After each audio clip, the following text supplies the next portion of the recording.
Emma sat trembling by the empty cash register, tears silently staining the pink slip in her shaking hands, the brutal price of kindness.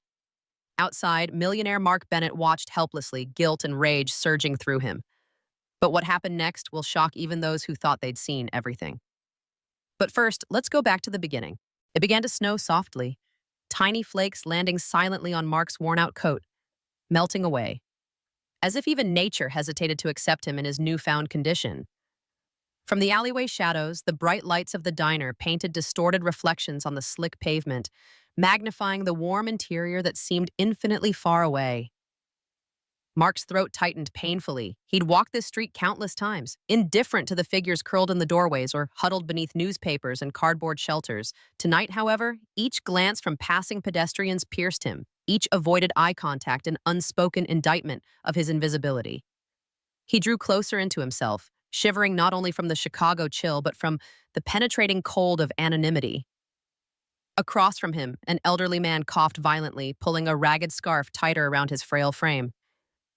Beside him, a woman whispered reassuringly to a child clutching a battered teddy bear. Their quiet dignity amidst clear suffering struck Mark harder than any lecture on charity or social justice ever could. He felt profoundly ashamed, painfully aware that his own blindness to their plight had always been a deliberate choice.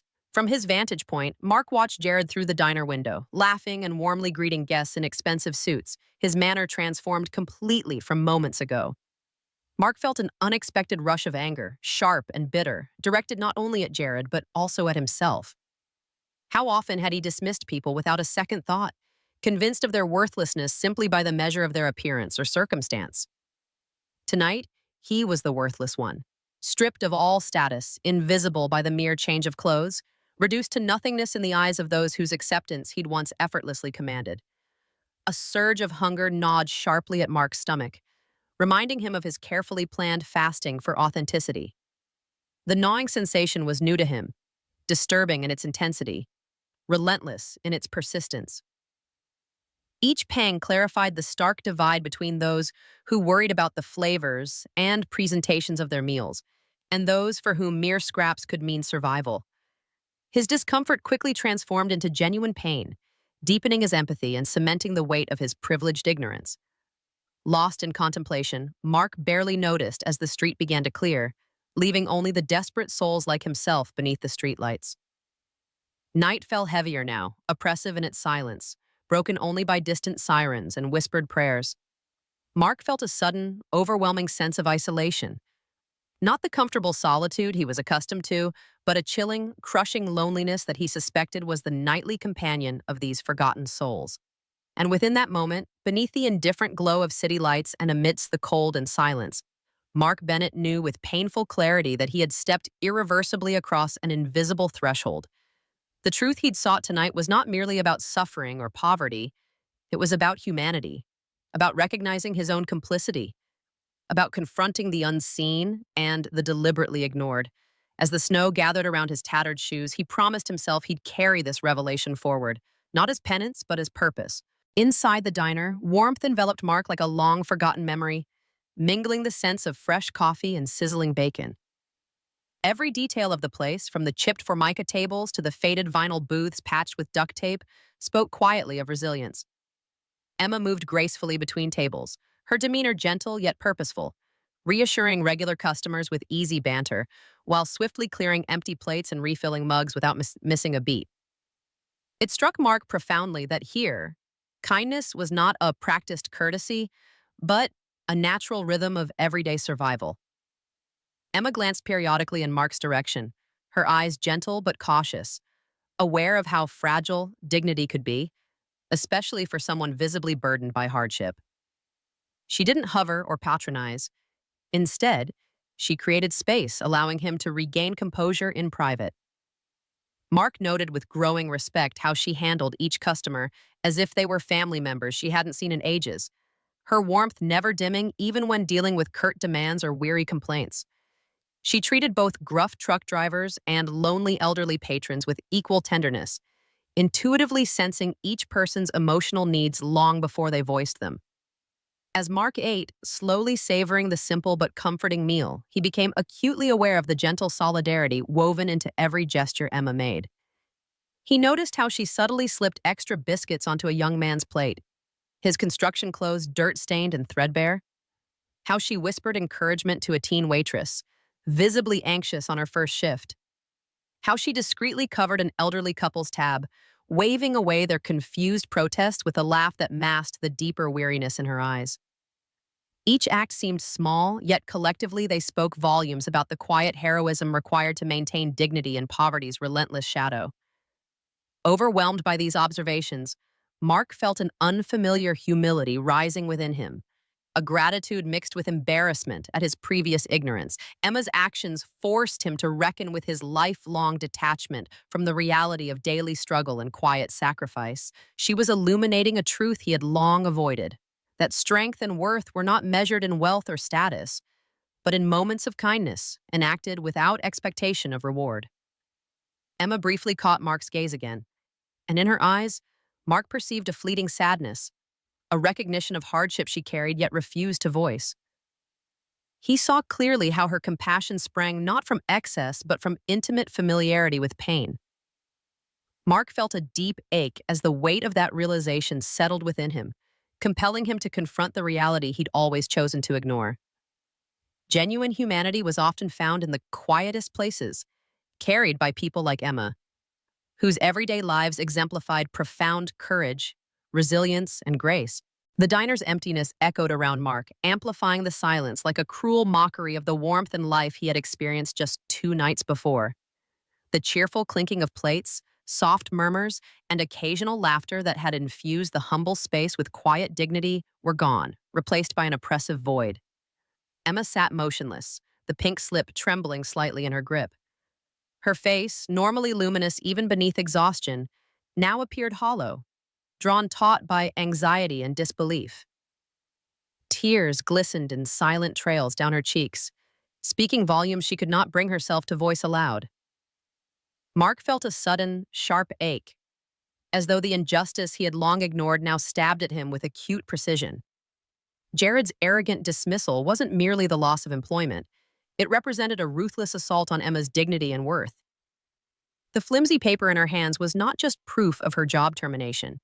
It symbolized a system that mercilessly punished kindness as weakness, sacrifice as foolishness, and integrity as something expendable.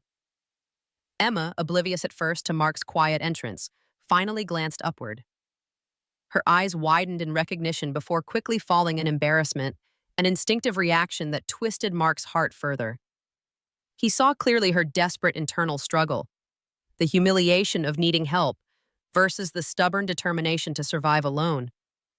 The depth of her suffering was etched plainly across her face, and Mark felt suddenly inadequate, his wealth and status meaningless in the face of raw human despair. Yet beneath this inadequacy, fury simmered steadily, hardening into resolve. He had witnessed Emma's selfless generosity firsthand. Her punishment felt personally insulting, igniting a sense of responsibility that stretched beyond mere empathy. Emma finally spoke, her voice quiet yet firm despite trembling beneath the surface. "It wasn't just you. I fed others," she admitted softly, shame and pride wrestling within her tone. Mark listened intently, noting how even now she defended her actions as though kindness required justification. "People come in here hungry, freezing. How can I look at them and say no?" The simplicity of her reasoning struck Mark deeply. It made Jared's cruelty seem all the more grotesque. Emma had not been reckless or irresponsible. She had simply done what any decent human should instinctively choose: compassion over cold policy, humanity over profit margins.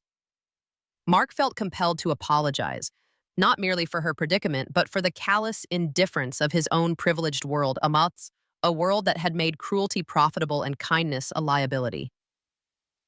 In the harsh silence that followed, Mark knew this was no longer about gratitude or repayment.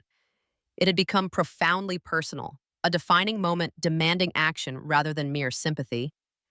The harsh consequences Emma faced revealed stark truths he could no longer avoid.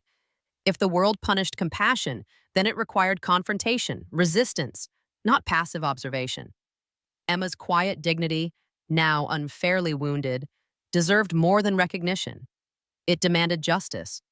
And Mark, driven by anger, sharpened into purpose, resolved firmly that he would see justice delivered, not merely for Emma, but for every unseen act of kindness unjustly silenced by indifference and greed.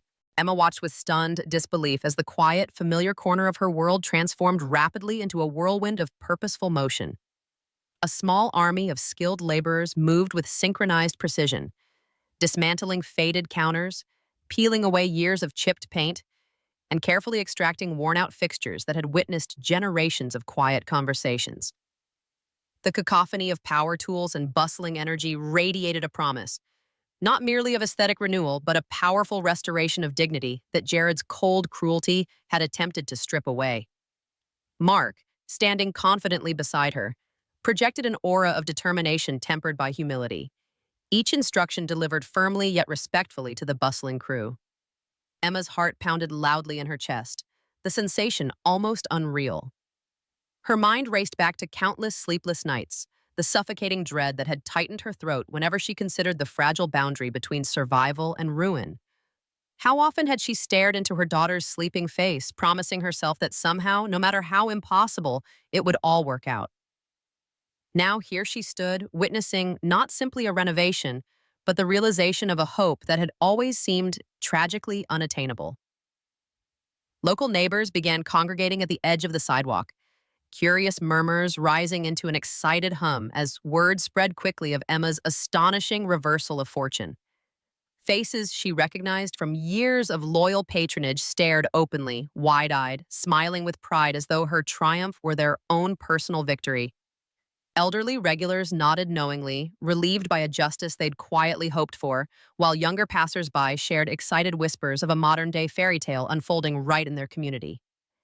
Emma realized with profound gratitude that this moment was not hers alone.